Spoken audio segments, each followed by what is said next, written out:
গোপীগণের মধ্যে সেই জন্য গোপীগণ এই যে রাধারানী মান করছেন এর মধ্যে গোবিন্দকে সেই রসটা আস্বাদন করছে। গোবিন্দ মিথ্যা কথা বলতে শুরু করলেন, সারা রাত্রি জ্বর, মদন জলে তরু জলে জলে গা ঘরে মিশে গেল, গোটা রাত ঘুমোতে পারলাম না, জ্বর গা, এই জন্য তো শূন্য হয়ে গেছে মুখটা। তাই কণ্ঠকে তনু ক্ষত বিক্ষত, কি বলছে, নখরের ঘাত ক্ষত বক্ষসী দেবল কোন নারী, তারা ভালো করলে আবার এরকম ভুল হয়ে যায়। গোপীগণ বলছেন কি এমন করে নখের আঘাত দিল? রাধারানী গোবিন্দ বলছেন সর্বনাশ, নখের আঘাত নয়, কাঁটার বলে ঢুকে গেছিলাম, আসলে নখেরই আঘাত। চন্দ্রাবলী সাজাতে গিয়ে নখের আঘাত দিয়েছে। সত্যি কি চন্দ্রাবলী সাজাতে জানেন? ভালো সাজাতে জানে। আমি যদি এখানে নখ দিয়ে হরে কৃষ্ণ হরে কৃষ্ণ হরে কৃষ্ণ।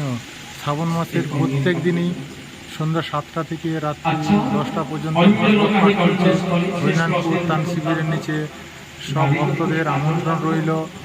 বিগত শনিবার দুপুরবেলায় শেষ হবে এই অনুষ্ঠানটি। শ্রাবণ মাসের আপনারা অবশ্যই আসবেন। প্রত্যেক দিনই এখন এই সপ্তাহ চলবে। হরে কৃষ্ণ, শুভ সন্ধ্যা।